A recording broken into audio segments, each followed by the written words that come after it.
We're live. What's up, Prescott Times? We're doing a real estate takeover right now to bring you the latest market information for the Quad Cities area and then also bring you some real estate news. So I'm Brent Wofford. If you don't know me, I'm Prescott's local rad realtor. And this is Travis Smart, the smartest lender I know. I'm Travis of the Smart Choice Lending Team over at Guild Mortgage. Very excited to be here this morning. So cool. Well, before we get into it, let's roll that intro.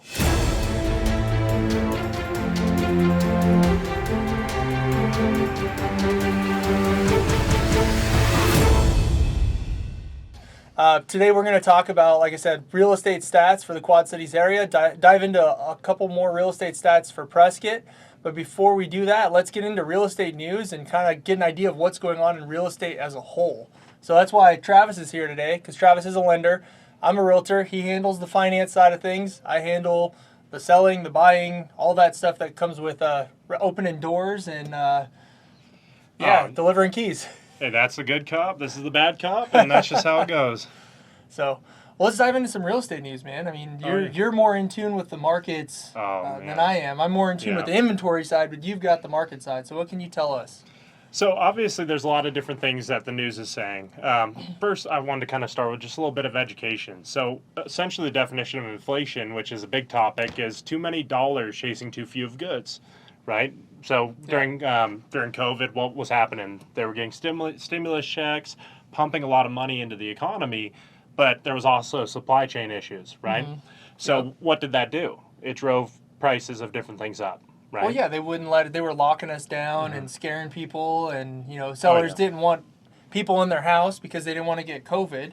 So our supply just greatly diminished, but there was still demand out there by buyers. Of course, yeah, and they were also stimulating the economy by purchasing mortgage-backed securities, artificially lowering interest rates to like the 2s and 3%, right? Well, they did a little bit too much, right? They did a little bit too much. So Fed got a little aggressive? Dude, a little bit excited, a little bit, and then by the time that they realized it, it was a little bit too late. So what did they start doing? They started raising rates. They started raising the Fed funds rate. Well, I also wanted to kind of do a little bit of education on that. So the Fed funds rate is banks' one-day interest rate to loan each other money. It's to drive inflation down because rates are higher, right? Yeah. Well, there's a lot of misconceptions about mortgage interest rates following that. Well, mortgage interest rates follow inflation.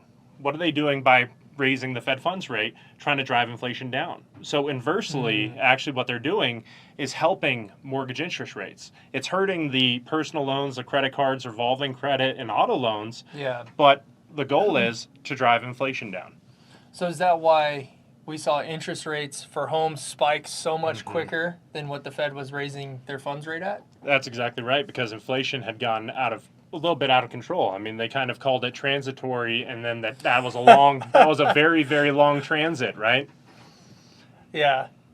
And so there's a lot of things that are going on, a lot of misconceptions, and something that, I don't know about you, but I hear a lot of clients say is, oh, we're going to wait for the market to crash, or we're going to wait for rates to go down. Well, here we are. And you can kind of dive a little bit into what you've been seeing even today with a client you were telling me about as far as multiple demand and the demand still being high due to inventory. Oh, yeah. So inventory in the Quad Cities area is low. I'll get into that in the stats section here after we talk about news. But yeah, just while you're bringing that up, man, I've got a client right now who we're looking for homes, and there are some homes available. They don't have dozens of homes to choose from. Like we used to have the luxury of that in, 2016, 2017, 2018. It was a very balanced market. So there was like, if you were buying a house, it's like, oh, here's a dozen to choose from. Which ones fit your needs the best, right? So right now it's not that case. I mean, the buyers I'm working with currently have probably about 4 to 5 options that they're looking at. They found one that they really like. Turns out there's already 2 offers on the table on it. We've got to get our offer in today if we're going to have a shot at it. And what that means when there's multiple offers is that we no longer have the leverage on the buyer's side to ask for closing costs, to ask for a home warranty, to ask for contingencies, which means you have to sell your house before you can buy a new house, right? Because there's going to be another buyer out there that's not asking for these things, that doesn't have a contingency, and the seller's going to take their offer because it's an easier deal. Yeah. right? So I've got a buyer that we're having to navigate that process today to figure out, okay, are we going to come in at list price? Or are we going to come in at over list price? Are we going to do an escalation clause? Are we going to throw in some other things that are seller incentives into a deal that can make a deal smoother? I don't know. We're navigating that process and hopefully trying to get the buyer the house. And I think that another thing to kind of think about is we're in this kind of state of market right now. So there's a lot of different things that are happening that appear to be making inflation go down. One thing being more restrictive lending policies when it comes to credit cards, auto loans, personal loans. So again, driving less dollars and the supply chain issues are no longer there, driving inflation down. So what's going to happen, in your opinion, once we see interest rates really start going down, the news start changing their tone, and all the folks that have been sitting on the fence kind of waiting for the rates to go down, all of them enter the market at the same time. But also you have people who want to sell their house, but it's hard for them to leave a 2 to 3% interest rate for as high as interest rates were in the sevens, which, what are we going to see? What do you think? Well, we've got for one, on one side of it, we do have a lot of sellers right now that are sitting on the bench. They're not throwing the house on market. They're waiting until interest rates come down. These are our buyers that most of the time I call move up or move down buyers, because there's somebody who already has a house. They're comfy in their house, but maybe they're empty nesters now and their kids have left and they don't need 4 bedrooms. They'd be completely fine with having 2 bedrooms. So they want to move and downsize, but it's not a necessity, right? So they're sitting on the bench. And then you've got other buyers that are renting that are like, I'm not paying 6.5% interest not because I don't want to, but it's because I can't afford that 4-bedroom house at 6.5% interest rate because my monthly payment doesn't pan out. I can't get approved with my current debt without going into too many real estate jargon words, where you got to maintain a certain debt limit in order to qualify for a house. Just because you make a bunch of money a month doesn't necessarily mean that you are going to qualify for that payment, right? Yeah. Another thing that we were seeing during COVID with the super low interest rates was a lot of people kind of settling in the home that they bought just because they had submitted multiple offers on different houses that weren't getting accepted. And they had to make a move because maybe they were getting relocated or they had just sold a home and they had to move quickly. So when it came to actually deciding on the home, they settled. And after a year or two of living in that home, they really realized, man, I wish we wouldn't have done that. And I think that what we're going to see is also those folks, as time goes on, really start moving away from those homes and try to find the home that they actually really want. Yeah, they had to buy the home that they needed then at that point instead of buying their dream home. Exactly. That's a great point. And with that, also, right now, demand is where it is with the higher interest rates. However, when the interest rates do go down, how much is that going to raise demand and how much is that actually going to raise the price of actually getting the home that you want? Are you going to wait for the rates to go down? Or are you going to try to do something right now when it's not as crazy as I believe it will be? I could be wrong, but based off the data, hey, I don't think I am. That's what I'm hearing the experts say too. If we get down to a rate of the average, what would you call it? Like an average rate? I would say even loan? 5%. I think is going to make a huge. I was going to say 5.5. I would say 5.5, 5. If we get to 5, we're going to have a feeding frenzy. The buyers are going to be out there. They're going to be eating those homes up, and you're saying, prices are going to go back up. We're going to kind of see that spike we saw in 2021 when the buyers, after COVID or after everybody was unlocked or unleashed or whatever you want to call it, once the uncertainty had passed, that's when everybody felt more comfortable. Yeah, so I think we'll see, not to that level of surge. I don't think we'll ever see that again just because that was such a perfect storm, but we will see a surge, in my opinion, by the end of this year. And that is going to drive up prices. So another thing that a lot of people don't think about that I talk to my clients about, and I'm sure you do yours as well, is, why don't you lock in, how do I say this? Like, you can lock in a price and you can lock in your principal, how much you have on that house, how much you owe on that house, and you can lock in an interest rate. But eventually, you can't refinance the price of a house. No. You can refinance an interest rate, though. You can never change the entry point for what you bought a house for. Yep. You can adjust a payment down the road. You can refinance a payment. I'm not going to beat a dead horse with that saying that we've all heard 1,000,001 times, which is the marry the house, date the rate. I mean, I just can't even. I can't handle it anymore. I cannot handle it anymore. I couldn't But even it's share just that one. it's just going into, hey, this house is $600,000 today. Mm-hmm. The interest rate is say 6.125, and you can secure that house at 600. Well, rates go down to 5.5. That house value, to the cost to get it, what, at least 6.25? Yeah. At least, at the very least, in my opinion. But yeah, I know that you've been doing a great job with, like, honestly, just, you educated me even yesterday on different things on the phone about what's going on in the market. And I believe there's no one better to go into what you've been seeing in the market stats than you. Thanks, man. Yeah, to summarize that, what we're trying to say and we're trying to communicate is that right now you can buy a house with little competition. I'm not going to say you're not going to have any competition, because I've got buyers right now that have competition, but it's a lot. Your odds of getting a house are a lot better if there's 2 to 3 offers on the table when you come in, rather than 10 to 15 offers on the table like we saw a year and a half ago, which was absolutely insane. It was crazy. A year and a half to 2 years ago is when we saw that, which was insane. So your odds of getting a house today are better.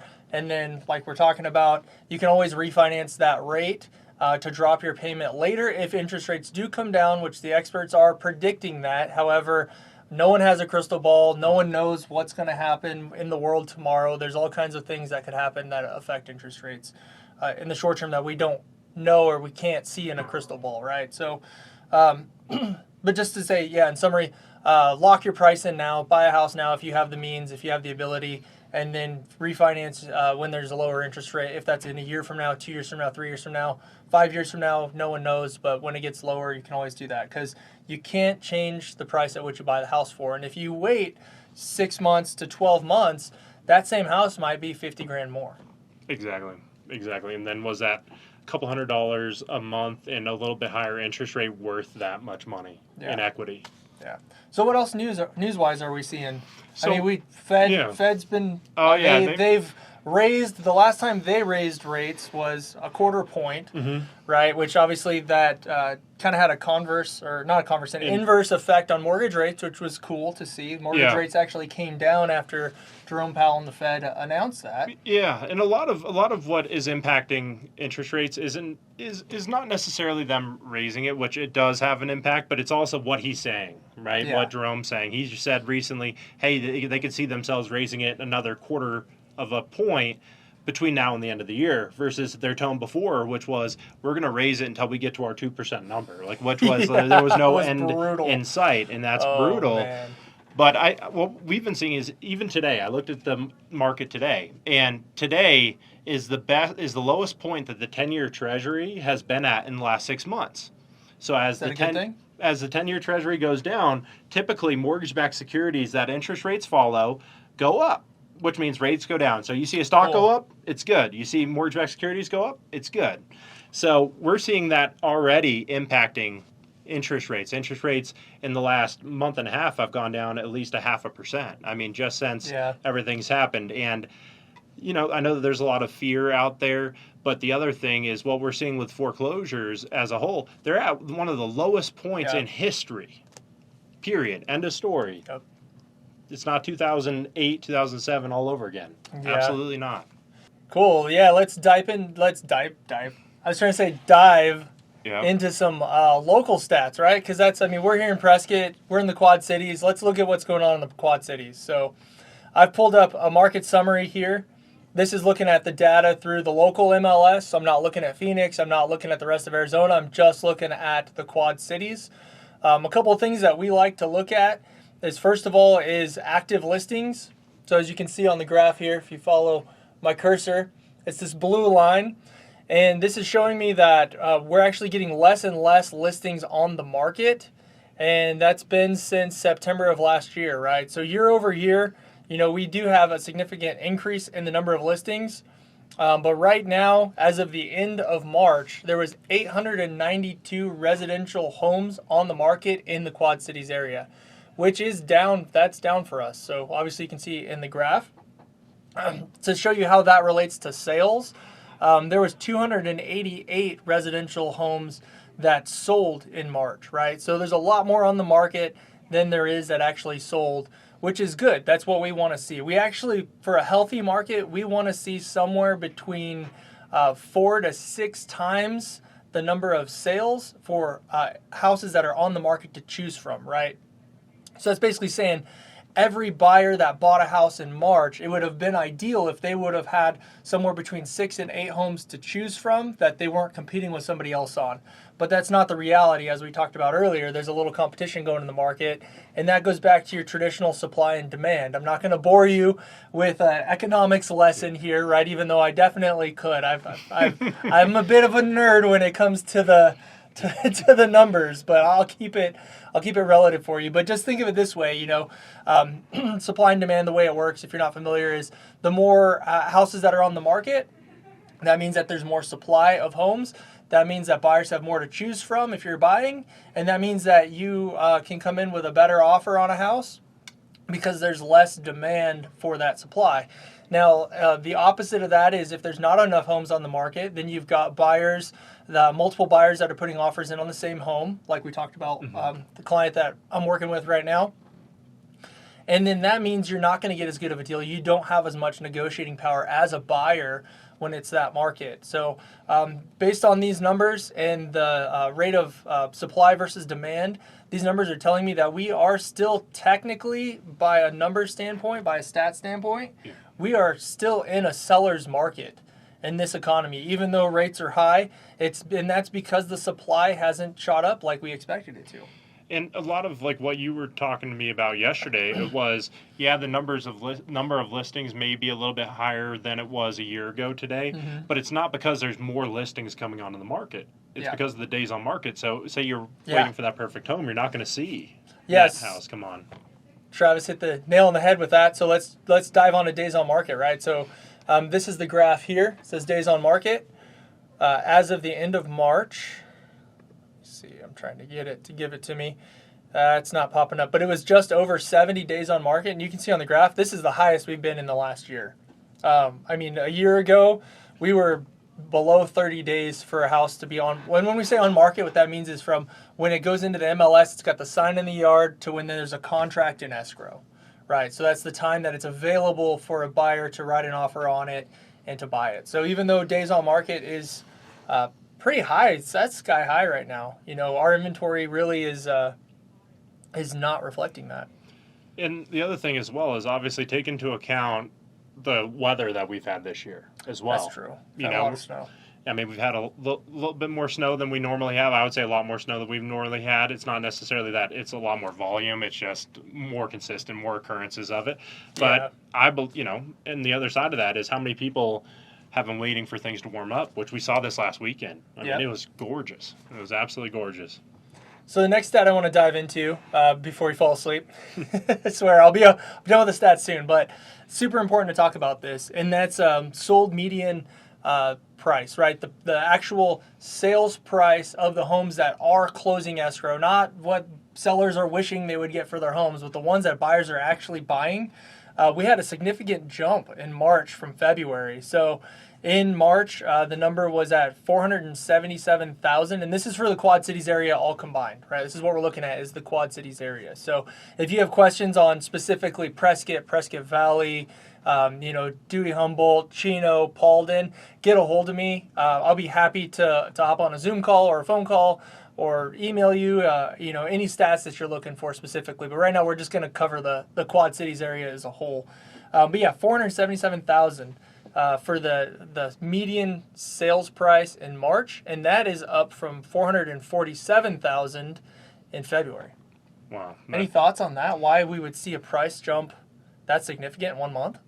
Well, I think it honestly comes down to people who were possibly waiting to list their home until it did warm up. You know what I mean? Does that make sense? Like, it's kind of, I kind of look at it that way. We did see rates go down. So, in the month of March versus February, which was, we don't want to talk about February very much when it comes to interest rates, but it was, not good. February was not great for interest rates, but people gained a lot more buying power throughout March. And I think, that wait till it warms up. Yeah. You wait till it warms up and see what happens with this. Another thing that you got to take into consideration when we're talking about prices is that when we're looking at this data, we call these lagging indicators. Because the average escrow period right now is 30 days. Sometimes escrows are 45 days if there's a different loan type or something else involved in it, or maybe just seller or buyer preference.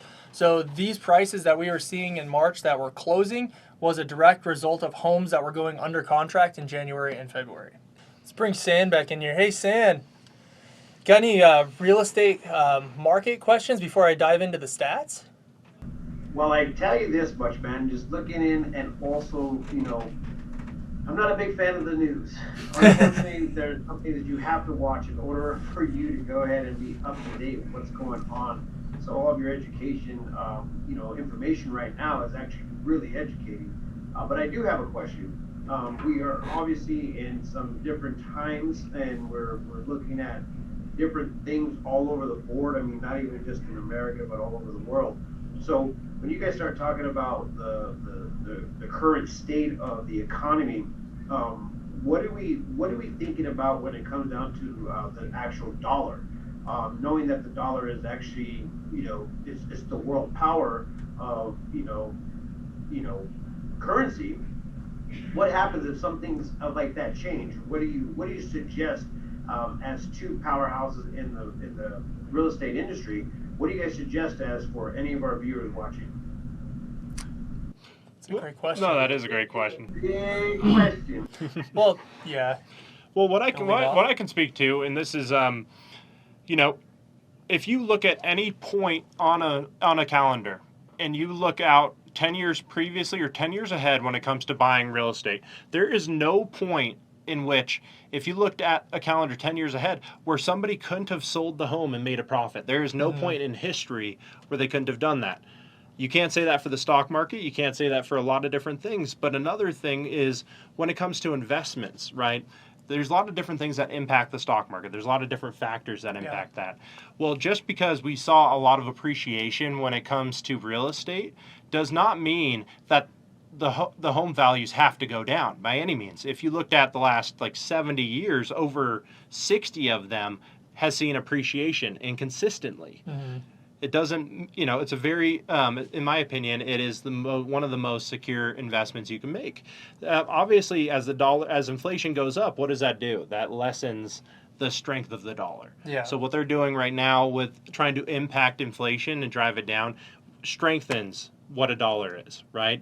If we even looked at minimum wage, 6 years ago, minimum wage was $7.